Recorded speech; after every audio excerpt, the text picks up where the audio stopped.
दोस्तों, क्या होता है, जब डीएम साहिबा भेष बदलकर सब्जी बेच रही होती हैं, तभी एक पुलिस वाला आता है, सब्जी लेता है और बिना पैसे दिए चल देता है। डीएम साहिबा पीछे से आवाज लगाती हैं, साहब पैसे तो देते जाओ। पुलिस वाला रुकता है, मुड़ता है और गुस्से में आकर सबके सामने डीएम साहिबा को एक जोरदार थप्पड़ मार देता है। उसे नहीं पता कि जिससे उसने थप्पड़ मारा है वह कोई आम औरत नहीं बल्कि उसी जिले की जिलाधिकारी। फिर जो हुआ उसने पूरे जिले को हिला दिया।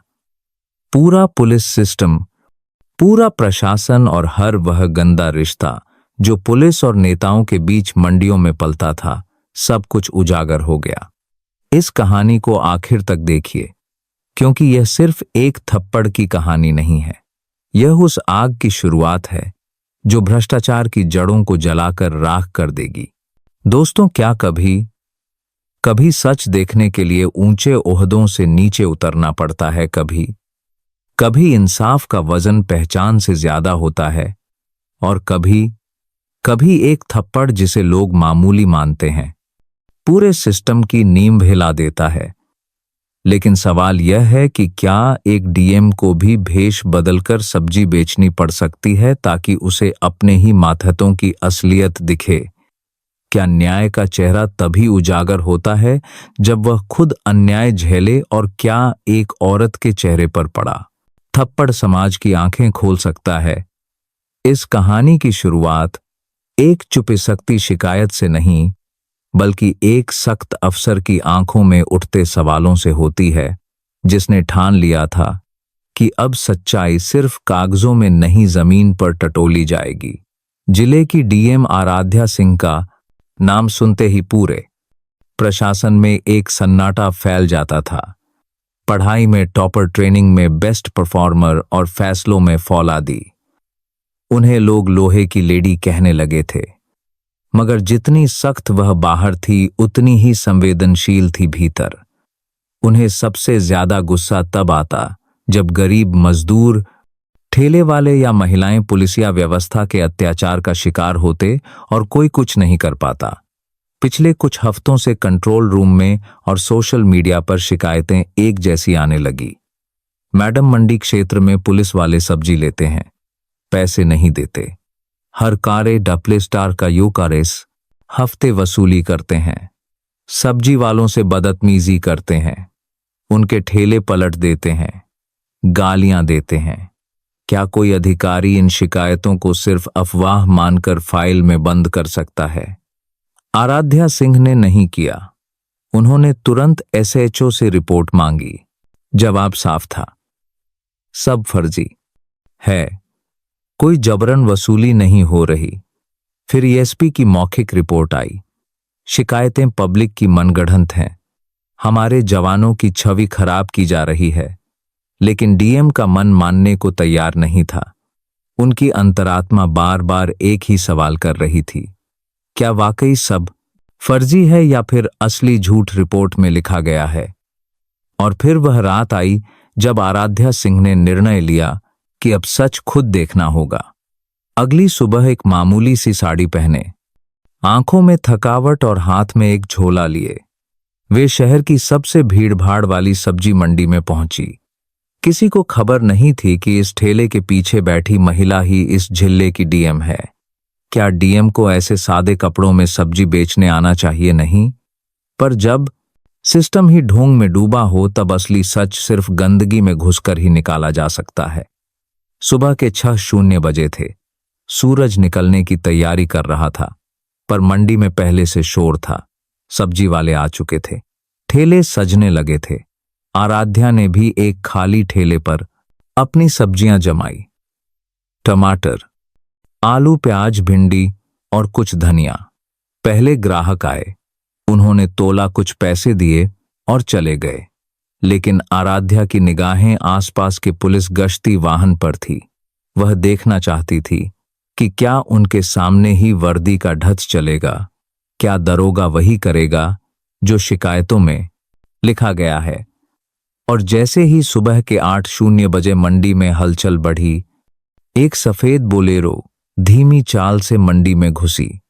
आगे पीछे 2 सिपाही बीच में बैठा। वह दरोगा जिसका नाम हर शिकायत में आया था और जिसकी वर्दी से ज्यादा लोगों को उसकी आंखों से डर लगता था। क्या अब वह सामने आएगा? क्या उसकी असलियत उजागर होगी? ओ साड़ी वाली, ताजे टमाटर हैं, क्या 1 किलो तौल दे जल्दी? दरोगा ने आदेश भरे लहजे में कहा। आराध्या ने सिर झुकाकर टमाटर तौले। दरोगा ने टमाटर बैग में डाला और मुड़ने लगा। साहब, पैसे तो दीजिए, आराध्या ने बहुत विनम्रता से कहा। अब वही क्षण आया जिसकी किसी ने कल्पना भी नहीं की थी। दरोगा रुका। उसकी आंखों में आग आ गई। क्या बोली? तू मुझसे पैसे मांगेगी? जानती नहीं मैं कौन हूं? और भीड़ के सामने मंडी की सड़क पर उस ठेले वाली महिला को, जो असल में इस जिले की डीएम थी, उसके गाल पर एक जोरदार थप्पड़ जड़ दिया गया। क्या किसी अफसर को खुद पर अन्याय सहना पड़ता है ताकि वह दूसरों के लिए न्याय ला सके? क्या इस थप्पड़ की गूंज थाने की दीवारों को हिला देगी? और क्या अब वह वर्दी बच पाएगी जिसने ईमानदारी के चेहरे पर हाथ उठाया? क्या एक डीएम थप्पड़ खाने के बाद भी शांत रह सकती है क्या? उसकी आंखों में गुस्सा नहीं आता जब उसके पद और अस्तित्व पर चोट की जाती है? और क्या वर्दी की आड़ में अपराध करने वाले यह सोचते हैं कि उनका पाप कभी उजागर नहीं होगा? मंडी की उस हलचल में किसी को अंदाजा नहीं था कि जिसने थप्पड़ खाया है वही उस जिले की सर्वोच्च प्रशासक है। डीएम आराध्या सिंह ने अपना चेहरा ढका रखा था, लेकिन उनके अंदर ज्वालामुखी फट रहा था। गाल पर जलन थी, लेकिन आत्मा पर उससे भी बड़ा घाव हो चुका था। फिर भी उन्होंने कुछ नहीं कहा। उन्होंने ठेला वैसे ही चलने दिया। ग्राहक आते रहे, सब्जी लेते रहे और वह सब कुछ बिना प्रतिक्रिया के देखती रही। क्या यह उनकी सहनशीलता थी या एक बड़ी योजना का हिस्सा? क्या डीएम साहिबा ने थप्पड़ खाकर अपनी हार मानी या अब वह वॉर पलटने की तैयारी कर रही थी? दरअसल उनके अंदर एक तूफान उठ चुका था। उन्होंने उसी क्षण अपने ब्लूटूथ माइक्रोफोन से सीधा कंट्रोल रूम को एक्टिवेट कर दिया। उनके कपड़ों के अंदर एक बटन कैमरा छिपा हुआ था जो पूरे दृश्य को रिकॉर्ड कर रहा था। दरोगा का रब मुफ्त में सब्जी उठाना, गालियों की भाषा और थप्पड़ की आवाज तक। क्या अब भी कोई यह कह सकेगा कि कोई सबूत नहीं है? क्या इस बार भी कोई रिपोर्ट यह कहेगी कि शिकायत फर्जी थी? आराध्या सिंह ने कुछ नहीं कहा, लेकिन उनके दिमाग में पूरी कार्य योजना बन चुकी थी। उन्होंने अपनी सब्जियों को धीरे धीरे समेटा और मंडी से बाहर निकल गई। उनके पीछे भीड़ कुछ भी नहीं जानती थी। किसी ने ध्यान नहीं दिया कि वह कौन थी। लेकिन क्या सच्चाई हमेशा भीड़ में दब जाती है या फिर कभी कभी एक खामोश साजिश पूरे भ्रष्ट सिस्टम को उजागर कर देती है? कार में बैठते ही उन्होंने सीधे जिले के विशेष निगरानी दस्ते को बुलाया और कहा, 1 घंटे के अंदर मंडी थाना और उससे जुड़े सभी कर्मियों की कॉल रिकॉर्ड्स, सीसीटीवी फुटेज और संपत्ति की जांच शुरू की जाए। कोई बहाना नहीं चाहिए। क्या यह वही आराध्या सिंह थी जिन्हें लोग शांत अधिकारी मानते थे? नहीं, यह वही आराध्या थी जो अब आग बन चुकी थी, क्योंकि उन्होंने खुद अन्याय का स्वाद चखा था। और जो नेता या अफसर खुद दर्द झेल चुका होता है वह कभी भी रहम नहीं करता, खासकर तब जब वर्दी में बैठा अपराधी जनता का हक छीन रहा हो। उधर मंडी थाना पूरी तरह अनजान था कि एक एक कर्मी की जड़ें खोदी जा रही हैं। दरोगा जिसने थप्पड़ मारा था अब भी अपनी वर्दी में सीना ताने मंडी में घूम रहा था। क्या उसने अब भी महसूस नहीं किया कि उसका अंत पास है? क्या वर्दी का घमंड इतना अंधा कर देता है कि सामने खड़ी सच्चाई भी दिखाई नहीं देती? उसी शाम जब पूरा मंडी क्षेत्र थमने को था, तब अचानक दर्जनों पुलिसकर्मी और विशेष दस्ते के लोग मंडी थाना पहुंचे और दरोगा को हथकड़ी पहनाई। आपको भ्रष्टाचार, वसूली और महिला पर हमला करने के आरोप में तत्काल प्रभाव से निलंबित किया जाता है। आगे की जांच न्यायिक स्तर पर होगी।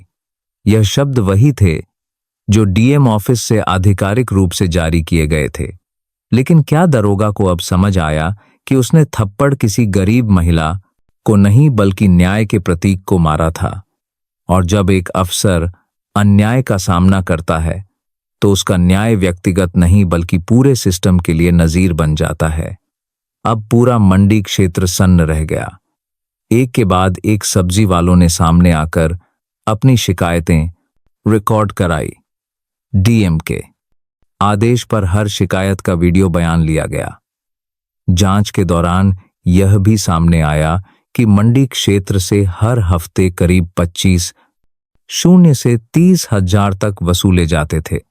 पुलिस के कई जवानों के खातों में यह पैसा नकद जमा किया जाता था, जो बाद में अलग अलग खातों में भेजा जाता था। क्या अब भी यह कोई फर्जी शिकायत थी? क्या अब भी कोई कहेगा कि जनता तो यूं ही बोलती है? आराध्या सिंह ने सिर्फ दरोगा को नहीं बल्कि पूरे भ्रष्ट तंत्र को बेनकाब कर दिया था। लेकिन क्या अब उनकी यह कार्यवाही आगे भी जारी रहेगी? क्या उन्होंने सिस्टम को झकझोरने का एक सिलसिला शुरू कर दिया है? क्या एक थप्पड़ केवल एक चेहरे को लाल करता है या फिर पूरे सिस्टम को शर्मसार भी कर सकता है? जब डीएम आराध्या सिंह ने दरोगा को सबक सिखाने का निर्णय लिया तो क्या उन्होंने सोचा था कि यह मामला सिर्फ एक अधिकारी को हटाने तक सीमित रहेगा, या फिर यह एक ऐसी क्रांति की चिंगारी बनेगी जो भ्रष्टाचार के हर कोने में आग लगा देगी? दरअसल थप्पड़ का बदला सिर्फ गिरफ्तारी से नहीं होता बल्कि उस सोच का अंत जरूरी होता है जो यह मानती है कि वर्दी में बैठे लोग कानून से ऊपर हैं। और जब कानून खुद अपमानित हो तो क्या न्याय का सही रूप तभी सामने आता है जब न्याय करने वाला उस अपमान को खुद झेले। दरोगा की गिरफ्तारी के बाद पूरे जिले में जैसे भूचाल आ गया। थाने के जवानों की आंखों में डर था और मंडी में काम करने वाले गरीब मजदूरों की आंखों में आशा। सालों से जो लोग डरे सहमे सब्जी बेचा करते थे, आज पहली बार उन्होंने खुलकर आवाज उठाई। मैडम, हर सोमवार को 600 शेकारे देना पड़ता था। नहीं देने पर ठेला पलट देते थे। कभी कभी खुद ही सब्जी उठा ले जाते थे। पैसे मांगने पर गाली देते थे। हमें कहते थे अगर जुबान खोली तो नालियों में घसीट देंगे। यह आवाजें अब रिकॉर्ड हो रही थी। क्या यह वही मंडी थी जो सालों से खामोश थी? क्या यह वही लोग थे जिन्हें सच्चाई बोलने की हिम्मत नहीं थी? नहीं। अब डीएम साहिबा ने उन्हें भरोसा दे दिया था कि उनका दर्द सुना जा रहा है। लेकिन क्या एक अकेली डीएम पूरे सिस्टम से लड़ सकती है? जब भ्रष्टाचार की जड़ें थानों से लेकर बाबुओं के दफ्तरों तक फैली हो, तब क्या सिर्फ एक कार्यवाही काफी है? आराध्या सिंह ने इन सवालों को नजरअंदाज नहीं किया। उन्होंने उसी दिन एक विशेष जांच कमेटी गठित की जिसमें एसडीएम, एसीपी, लोक शिकायत अधिकारी और 2 स्वतंत्र सामाजिक कार्यकर्ता भी शामिल किए गए। उनकी पहली बैठक में साफ निर्देश दिया गया, हर उस थाने की जांच होगी जहां से बार बार जन शिकायतें आ रही हैं। हर मंडी, हर बाजार, हर जगह पर एक टीम नागरिकों से खुलकर बात करेगी। जो दोषी है बख्शा नहीं जाएगा। क्या इससे पूरे सिस्टम में डर बैठ जाएगा, या फिर कुछ लोग अब भी पुराने रास्तों पर चलने की हिम्मत करेंगे? उधर डीएम ऑफिस में रोजाना आने वाली चिट्ठियों और कॉल्स की संख्या दोगुनी हो गई थी। अब हर गांव, हर कस्बे से लोग बोलने लगे थे, मैडम, हमारे गांव में पटवारी हर दाखिल खारिज के हो 500 मांगता है। सरपंच ने शौचालय योजना में सबका पैसा खा लिया। हमने राशन कार्ड के लिए आवेदन किया था, लेकिन बिना रिश्वत के कुछ नहीं होता। एक बार फिर सवाल खड़ा हुआ, क्या डीएम ऑफिस अब सिर्फ सरकारी बैठकों का स्थान रहेगा या असल बदलाव का युद्ध केंद्र बनेगा? आराध्या सिंह ने जवाब दिया, यह युद्ध है और अब मैं पीछे नहीं हटूंगी। उन्होंने अपने अफसरों से साफ कहा कि जनता की हर शिकायत को गंभीरता से लिया जाए, हर 92 घंटे में रिपोर्ट दी जाए और हर सप्ताह जनता दरबार उसी मंडी क्षेत्र में लगाया जाए जहां से सबसे ज्यादा दर्द उठता है। क्या कभी किसी डीएम ने मंडी में जनता दरबार लगाया है? क्या कभी किसी अधिकारी ने गरीबों की आवाज को कुर्सी से नहीं सड़क से सुना है एक सप्ताह बाद मंडी क्षेत्र में पहला जनता दरबार लगा। टेंट के नीचे साधारण सी कुर्सियों पर अधिकारी बैठे थे और सामने लाइन में लगे सब्जी वाले मजदूर, महिला विक्रेता और स्थानीय दुकानदार थे। हर किसी के हाथ में एक फाइल थी, कहीं एक कंप्लेंट, कहीं एक पुराना बिल, कहीं सिर्फ एक तस्वीर जिसमें कोई पुलिस वाला उसके ठेले से सब्जी उठा रहा था। आराध्या सिंह ने सबकी बातें सुनी और वहीं मौके पर कई कार्रवाई के आदेश दिए। क्या यही है असली प्रशासन? क्या जनता को अपने घर की तरह लगने वाला प्रशासनिक कार्यालय एक सपना है, या इसे सच में जिया जा सकता है? लेकिन इस लड़ाई की सबसे कठिन चुनौती अब सामने आने वाली थी। जब मंडी थाना बंद हुआ और वहां तैनात कई जवान सस्पेंड किए गए, तब जिले के कुछ बड़े राजनीतिक नेताओं ने डीएम पर दबाव डालना शुरू कर दिया। फोन आने लगे, मैडम थोड़ा डील दीजिए, चुनाव पास है, देखिए सब पर एक साथ कार्रवाई करने से नाराजगी होगी। एक दरोगा की वजह से पूरा प्रशासन क्यों हिला रही हैं? अब सवाल यह था, क्या एक महिला डीएम इस राजनीतिक दबाव को झेल पाएगी? क्या सच के रास्ते पर चलने की कीमत बहुत भारी नहीं हो जाती? आराध्या सिंह ने एक ही जवाब दिया, अगर मैंने एक थप्पड़ को अनदेखा कर दिया तो आने वाली पीढ़ियों को घुटने टेकने पड़ेंगे। मैं नहीं चाहती कि कोई और महिला किसी दिन सड़क पर खड़ी होकर न्याय की भीख मांगे। जब मैं न्याय दिला सकती हूं तो चुप क्यों रहूं? क्या सच के रास्ते पर चलने वाला कभी अकेला नहीं होता, या फिर सच की राह सबसे अकेली और सबसे खतरनाक होती है? डीएम आराध्या सिंह अब मंडी की गलियों से निकलकर सीधा उस कुर्सी के पीछे बैठे चेहरों के सामने थी, जो वर्षों से इन भ्रष्टाचारियों के संरक्षक बने बैठे थे। एक महिला जिसने सिर्फ एक थप्पड़ का जवाब सिस्टम को हिलाकर दिया, अब उसी सिस्टम के ठेकेदारों के बीच घिरी थी। क्या कोई अफसर इतनी हिम्मत दिखा सकता है कि वह सत्ता के इशारे ठुकरा दे? और अगर कोई ठुकरा दे तो क्या सिस्टम उसे बख्शता है? दरअसल दरोगा की गिरफ्तारी के बाद कई बड़े चेहरे बेनकाब होने लगे थे। थाने में बैठे साहब को तो लोगों ने देखा, लेकिन उसके पीछे खड़ा वही लोकल एमएलए जो हर बार थाने की पोस्टिंग तय करता था, वह अब परेशान था। कई सफेदपोश नेताओं की नींद उड़ी हुई थी, जिनके कहने पर मंडी से हफ्ता वसूली होती थी और हिस्सा ऊपर तक पहुंचता था। सवाल अब बड़ा था, क्या आराध्या सिंह उस नेटवर्क को भी तोड़ेंगी जिसने बरसों से गरीबों के पसीने से अपना महल खड़ा किया है, या फिर वह भी दबाव में आकर चुप बैठ जाएंगी? शुरुआत फोन कॉल से हुई, मैडम वह हमारे आदमी हैं, थोड़ा नरमी रखिए। आराध्या ने कॉल काट दिया। फिर संदेश भेजा गया, अगर मीडिया में यह सब फैलाया गया तो जिले की छवि खराब होगी। आपकी भी? आराध्या हंसी, बोली, मुझे जिले की सच्चाई दिखानी है, दिखावे की छवि नहीं। फिर सीधे जिले के प्रभारी मंत्री ने बात करनी चाहिए। बोला गया, आप युवा अफसर हैं, पहली पोस्टिंग है, समझदारी से काम लीजिए, राजनीति को नाराज करना ठीक नहीं होता। क्या यह सीधा दबाव नहीं था? क्या यह सीधा दबाव नहीं था? वही राजनीति नहीं थी जो भ्रष्ट अफसरों की ढाल बनती है। पर आराध्या सिंह अब डरने वालों में नहीं थी। उन्होंने अगला कदम उठाया, एक गोपनीय रिपोर्ट राज्य सरकार को भेजी, जिसमें सिर्फ दरोगा नहीं बल्कि मंडी क्षेत्र के सारे संदिग्ध खातों, नेताओं से जुड़े ठेकेदारों और दलालों के नाम दर्ज थे। क्या कोई डीएम इतनी पारदर्शिता से अपने ही विभाग के खिलाफ आवाज उठाता है?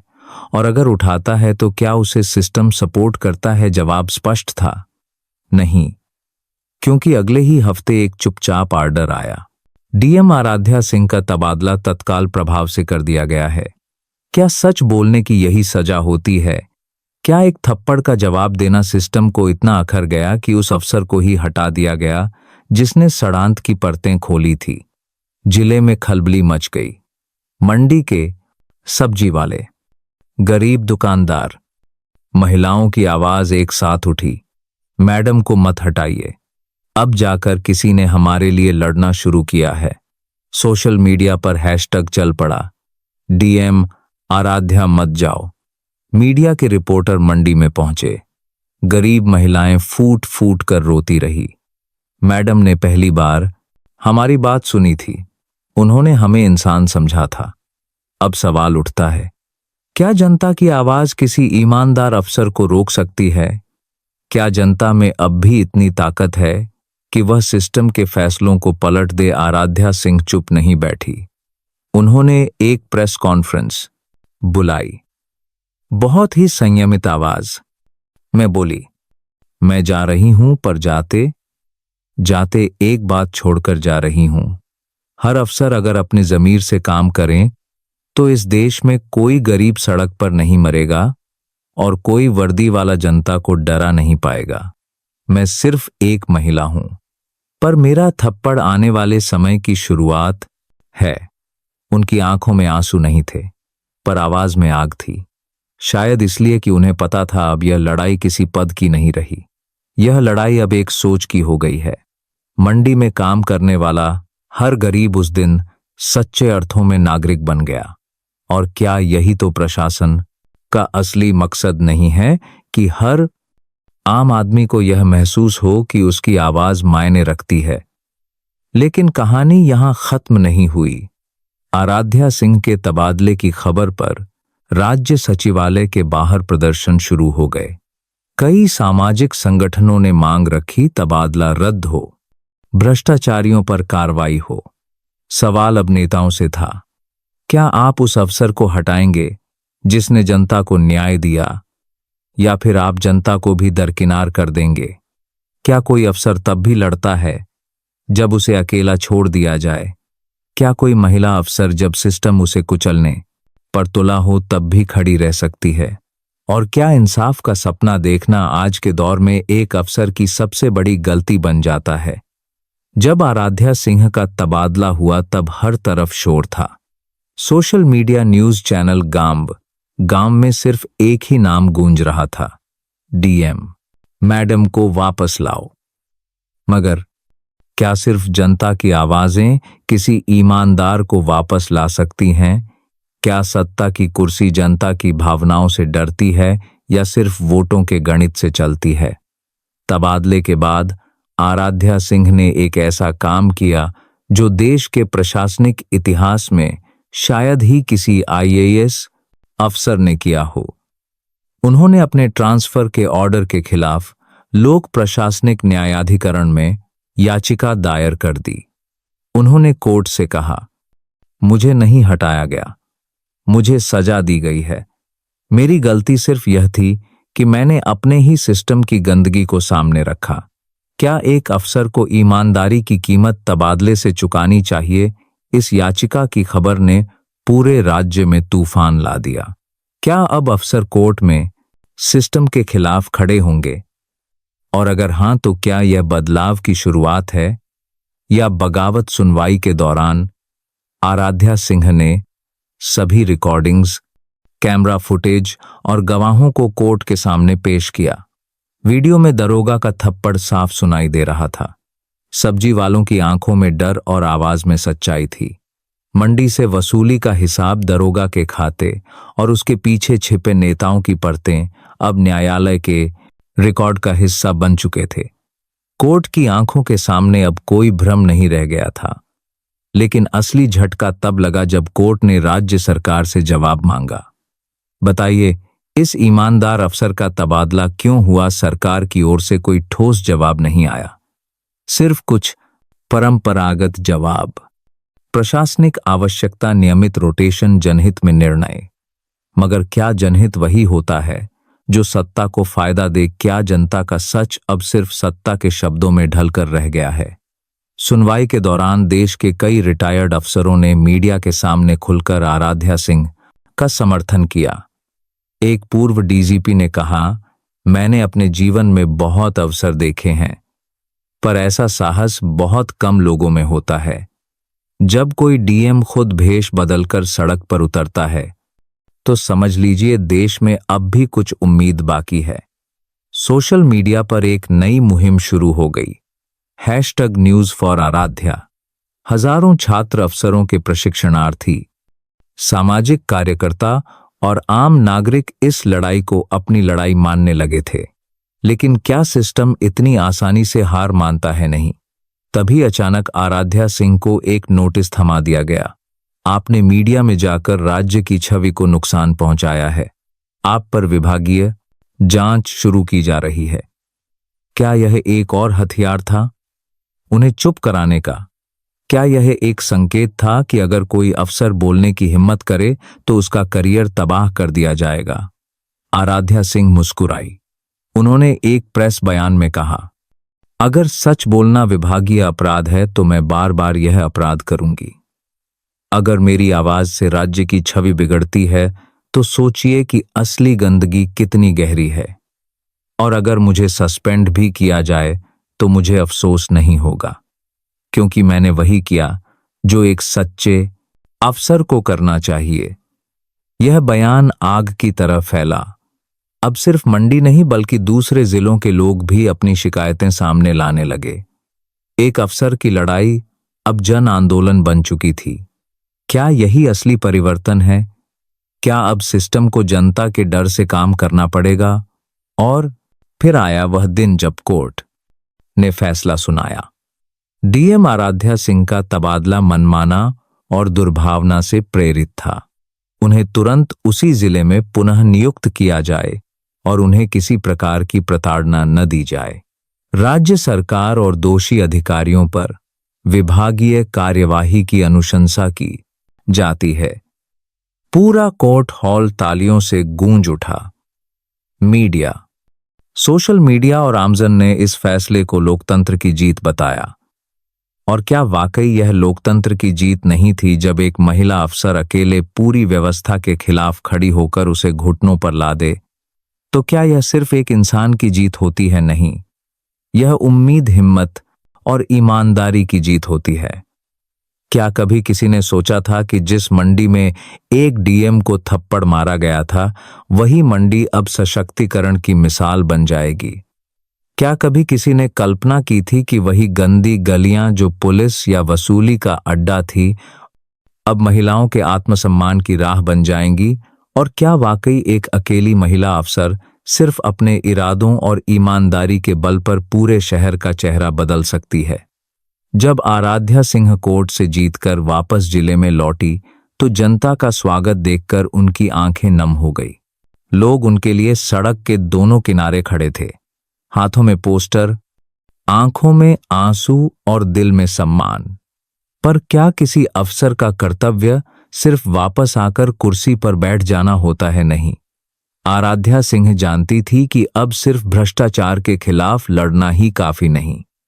अब वक्त है निर्माण का, सशक्तिकरण का और एक नई व्यवस्था की नींव रखने का।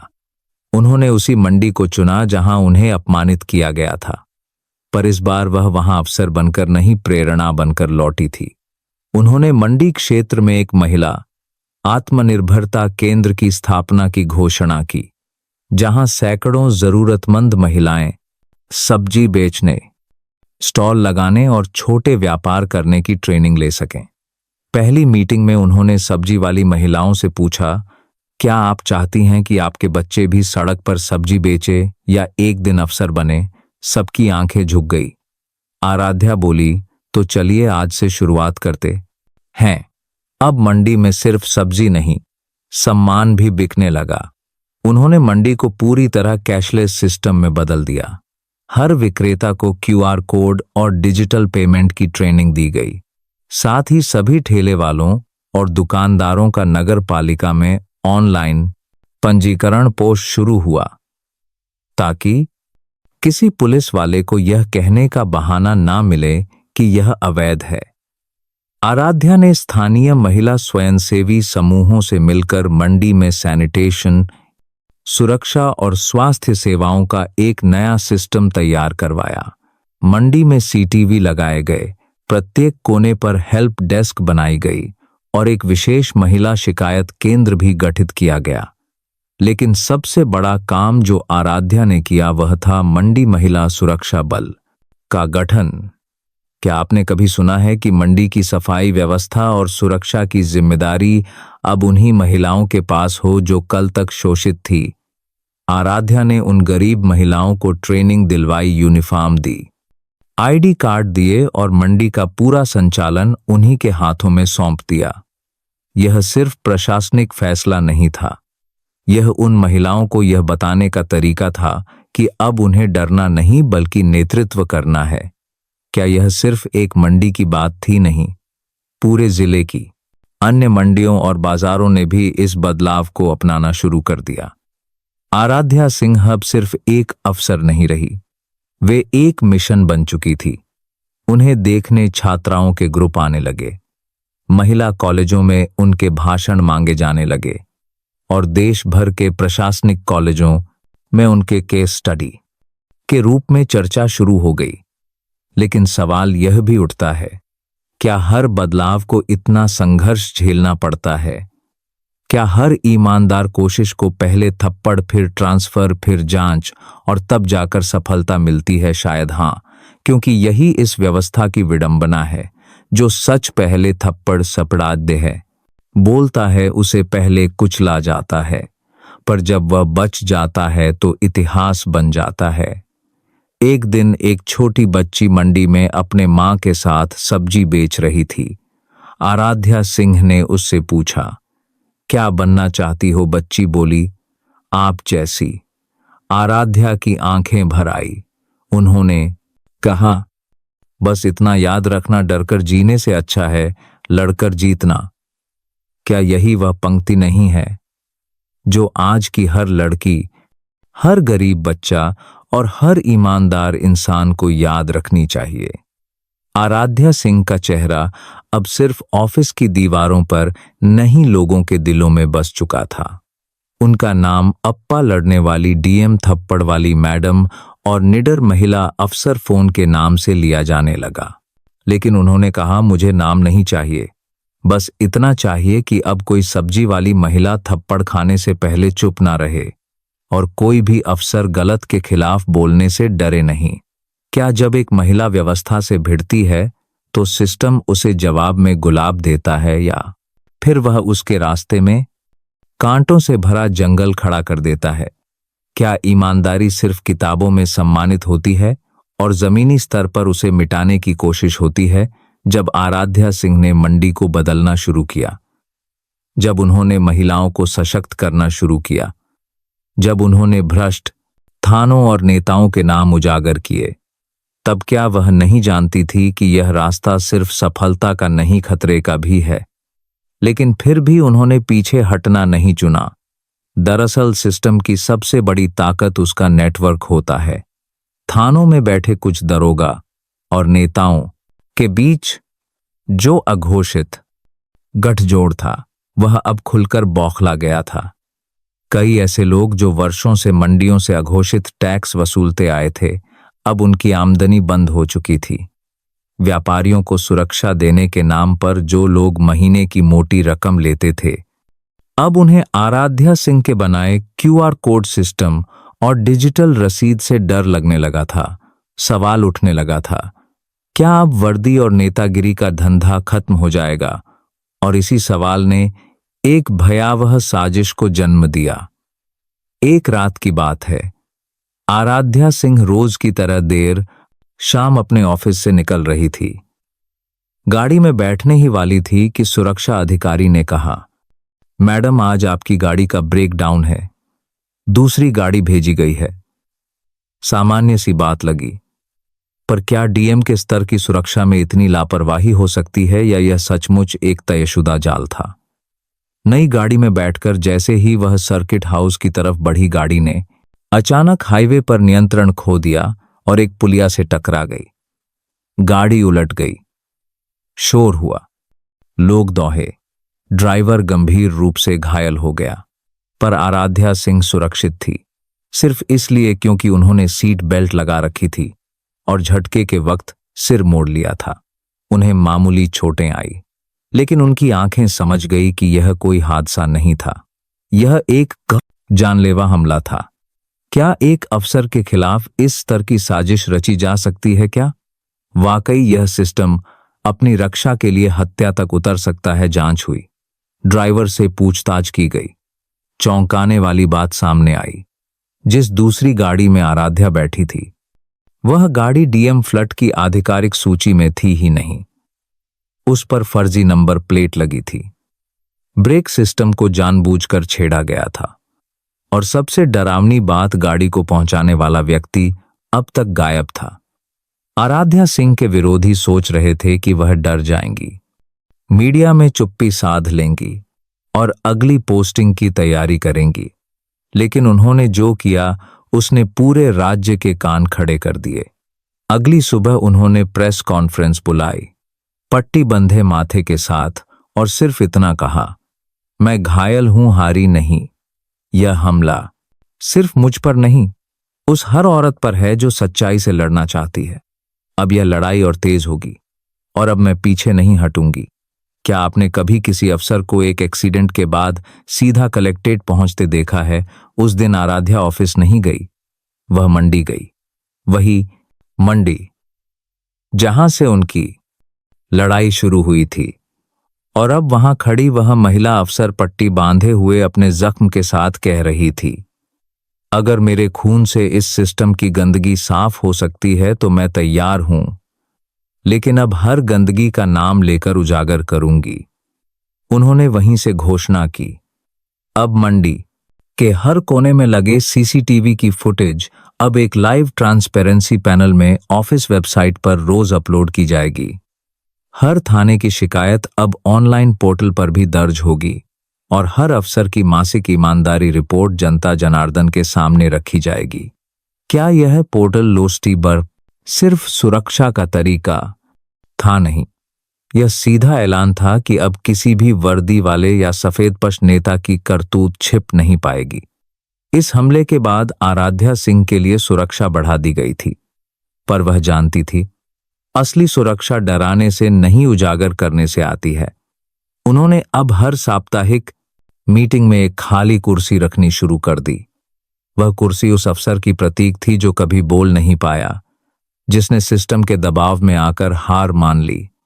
आराध्या हर मीटिंग में उस कुर्सी की ओर देखकर कहती, अब कोई कुर्सी खाली नहीं जाएगी, अब हर ईमानदार अफसर बोलने लगेगा। क्या एक महिला अफसर की लड़ाई पूरे राष्ट्र को बदल सकती है? क्या एक थप्पड़ से शुरू हुआ विद्रोह इतना बड़ा आंदोलन बन सकता है कि दिल्ली की सत्ता तक उसकी गूंज पहुंचे? जब डीएम आराध्या सिंह पर जानलेवा हमला हुआ, जब उन्होंने खुलकर सिस्टम के खिलाफ बयान दिया, और जब उन्होंने हर पीड़ित की आवाज को अपना एजेंडा बना लिया, तो क्या यह देश की लोकतांत्रिक नींव के लिए एक चेतावनी नहीं थी? शायद हां, क्योंकि यही वह क्षण था जब राज्य सरकार भी बुरी तरह से सवालों के घेरे में आ गई। राष्ट्रीय मीडिया, जो अब तक सिर्फ चुनावी बयान और विवादों की खबरों में उलझा था, अब आराध्या सिंह के संघर्ष को पूरे देश में प्रसारित कर रहा था। दबंग डीएम, थप्पड़ की क्रांति, मंडी वाली मैडम, ऐसे टाइटल अब हर अखबार, चैनल और डिजिटल मीडिया प्लेटफॉर्म की हेडलाइन बन चुके थे। क्या अब बदलाव सिर्फ अफसर की मेज तक सीमित रह सकता था? नहीं, यह चिंगारी अब आग बन चुकी थी। दिल्ली में बैठे गृह मंत्रालय तक रिपोर्ट पहुंची, प्रधानमंत्री कार्यालय तक जनता की मांग भेजी गई। ऐसे अफसरों को राष्ट्रीय स्तर पर समर्थन दिया जाए, इन्हें संरक्षण मिले और इनकी नीति को मॉडल बनाकर पूरे देश में लागू किया जाए। आराध्या सिंह को राष्ट्रीय महिला सशक्तिकरण पुरस्कारवान के लिए नामित किया गया और अगले महीने उन्हें प्रधानमंत्री के हाथों सम्मानित वन किया गया। मंच पर एक साधारण सलवार कुर्ता पहने आत्मविश्वास से भरी महिला जब खड़ी हुई तो पूरा देश तालियों से गूंज उठा। लेकिन आराध्या सिंह ने उस दिन कुछ कहा जो इस कहानी को अमर बना गया। उन्होंने मंच पर माइक थाम कर कहा, मैं यह पुरस्कार उन सब्जी वालियों के नाम करती हूं जो गालियों और थप्पड़ों को नियति मानती रही। मैं यह सम्मान उन हर उस मां के नाम करती हूं जिसने अपनी बेटी को पढ़ने के लिए खेत गिरवी रखा, और मैं यह आवाज हर उस अफसर के लिए छोड़ती हूं जो अब भी चुप बैठा है। उठो, अब वक्त है डर को कुचल देने का। क्या किसी अफसर का भाषण देश में नया आंदोलन खड़ा कर सकता है? शायद हाँ, क्योंकि उसी दिन से कई राज्यों के मुख्यमंत्री कार्यालयों ने डीएम आराध्या मॉडल को अपनाने की प्रक्रिया शुरू कर दी। पूरे देश में जिलों में जन सुनवाई, विलीय मंडल, डिजिटल मंडी ट्रैकिंग सिस्टम, महिला शिकायत मंच और पुलिस निरीक्षण की रियल टाइम रिपोर्टिंग जैसे कई उपाय लागू किए जाने लगे। आराध्या सिंह को राष्ट्रीय प्रशासनिक सुधार कमेटी का विशेष सदस्य बनाया गया, जहां अब वे खुद अफसरों को ट्रेनिंग देने लगी। लेकिन क्या उन्होंने सिर्फ पद भलेक और पुरस्कार के लिए लड़ाई की थी? नहीं। उनकी सबसे बड़ी जीत तब हुई जब उसी जिले की मंडी, जहां एक थप्पड़ ने सब कुछ शुरू किया था, अब पूरी तरह महिलाओं द्वारा संचालित पहला महिला सशक्त मंडी मॉडल बन गई। हर सब्जी वाली अब खुद को मालिक मानती थी। वहां अब पुलिस वाले सिर झुकाकर इज्जत से बात करते थे।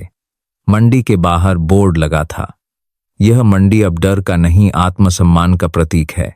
डीएम आराध्या सिंह के संघर्ष को समर्पित एक शाम आराध्या फिर से वहीं पहुंची।